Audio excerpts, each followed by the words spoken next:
This is the Crappie Connection, brought to you by Visit Ridgeland, Bobby Garland Baits,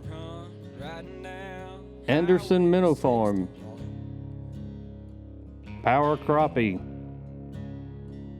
Redneck Rubber, B&M Poles, K9 Fishing,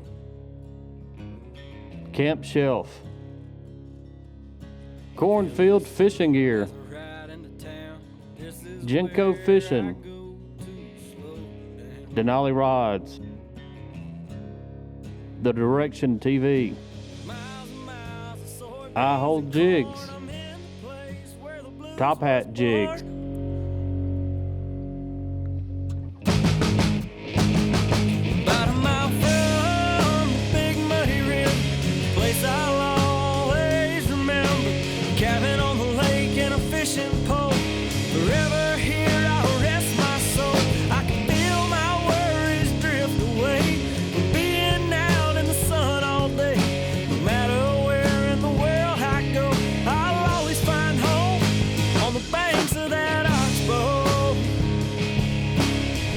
What's up, guys? Brad Chappell back with a Crappie Connection at the Grizzly Jig Show 2022.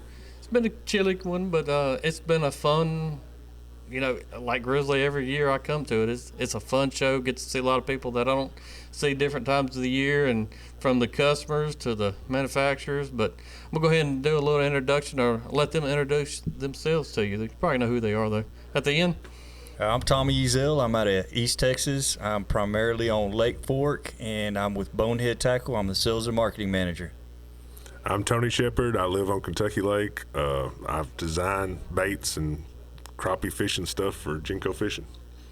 Today's subject that I got both of these guys, and they both came to my mind when I was thought about it, is, selecting jig colors. How do you do it?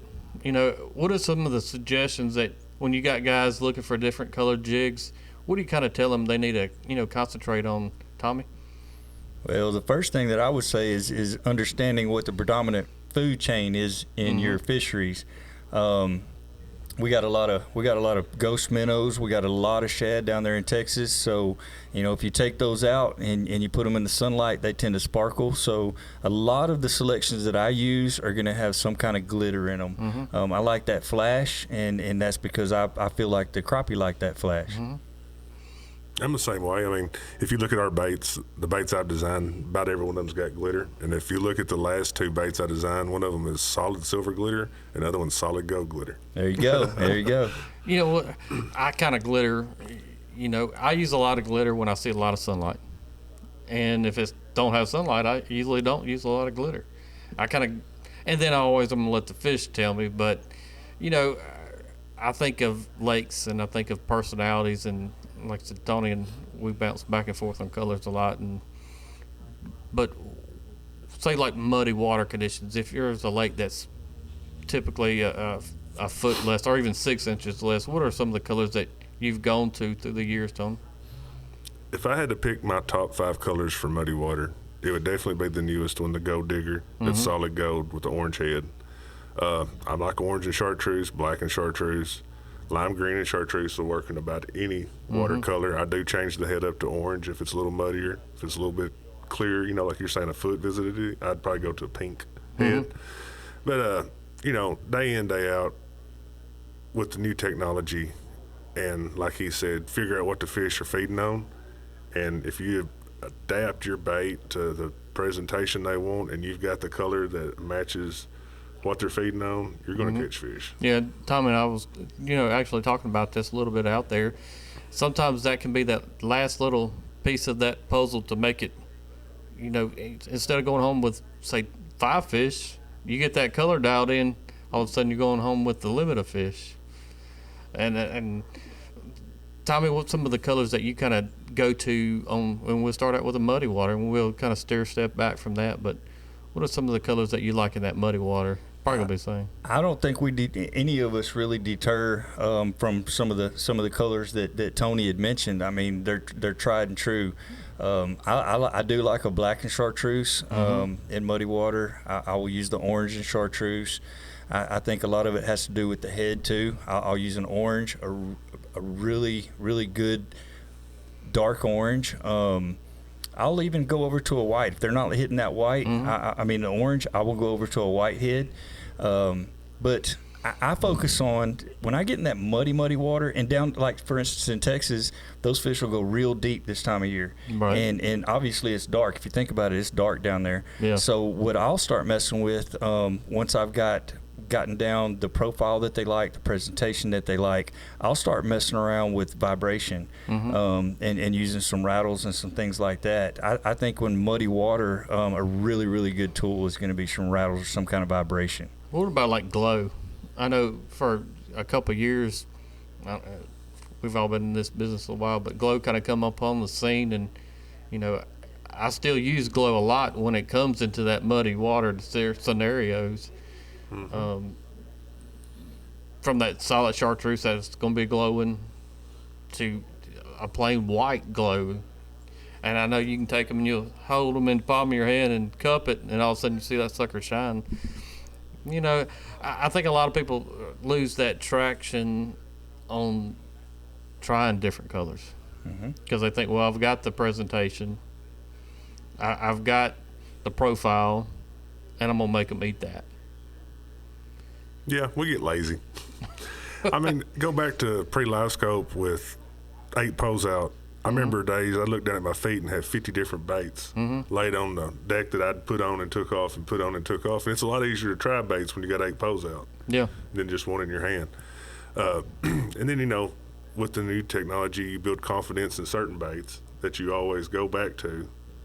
So there's a big deal to do with color, but most of us, I think, nowadays get lazy on it. Yeah, I think that's part of you know, the live sonar is making people just think, well, I've got it dialed in. Well, you still could be dialing it in a little bit further if you can get that color selection really into it. I know one of the things that I like to do is, let's say if I'm catching fish on black and chartreuse, and that's a tried and true color through the years, but I'm gonna put on a solid chartreuse, and then I'm gonna also try a solid black. I like getting to the point that I'm fine tuning it, and it's kind of like shooting a rifle. Well, you can hit the paper, or you can hit a paper plate, but all of a sudden, if you can get it dialed down to that actual crosshair, you're really deadly. Right. And I think that's the same way with jig selection and jig color. If I'm going to catch them on orange and chartreuse, I'm definitely going to try that solid body orange, and I'm going to definitely try that solid body chartreuse. And I think that's something that people kind of overlook. Yeah, and I think contrast too. You know, different color head, different color body, different color tail. I had somebody ask me yesterday about jig color. Do I concentrate a lot? And whenever I get to the point that I feel like I've got them fine-tuned, a jig color is going to come to mind.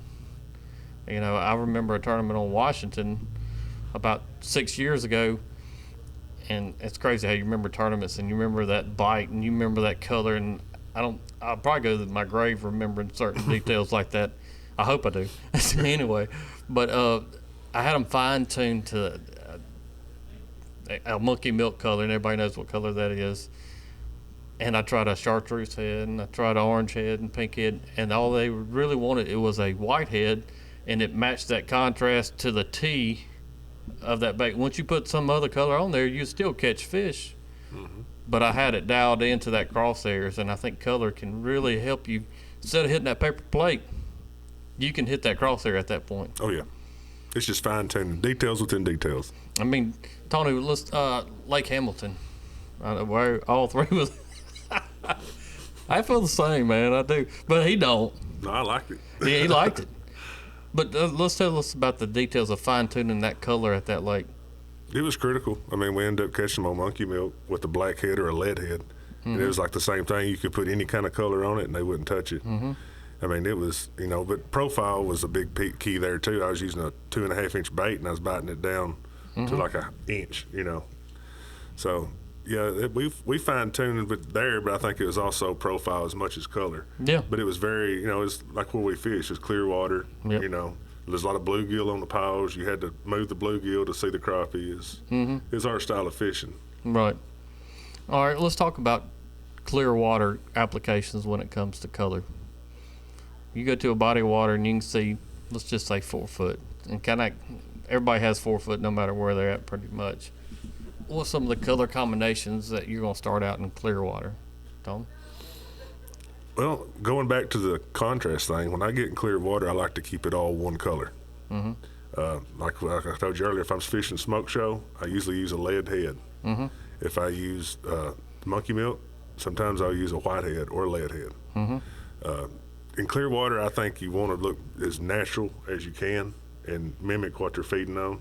Where in muddy water, you're almost trying to get their attention. And sometimes if you try to get their attention in clear water, they don't like it. It does the opposite effect. They don't like it. All right, Tom. We run from clear water. Right. Yeah. Wally's done an excellent job mixing it up since we got that live scope and making us fish lakes like Table Rock and Hamilton.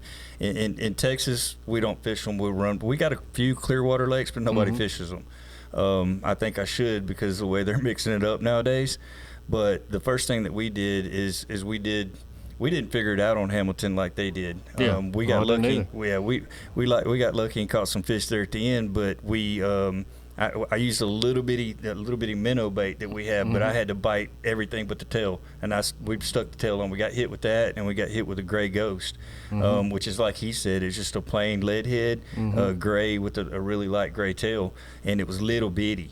And if we had figured out that bait and fished some of those brush piles that we never got bit on in the beginning pre-fishing, we'd have probably done better. Right. But unfortunately, once we figured out the bait, we didn't go back to those brush piles. So that's where we messed up. He just had that rifle a little bit tuned in before everybody else on that deal. And dotted my eye. It was perfectly set up for our style of fishing.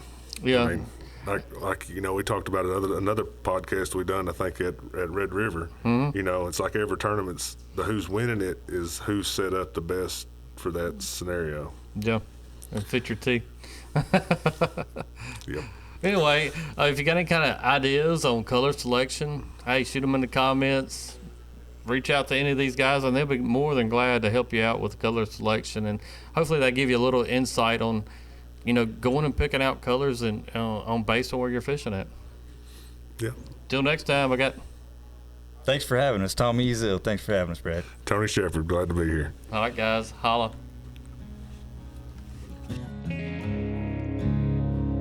About a mile from Big Muddy River, a place I'll always remember.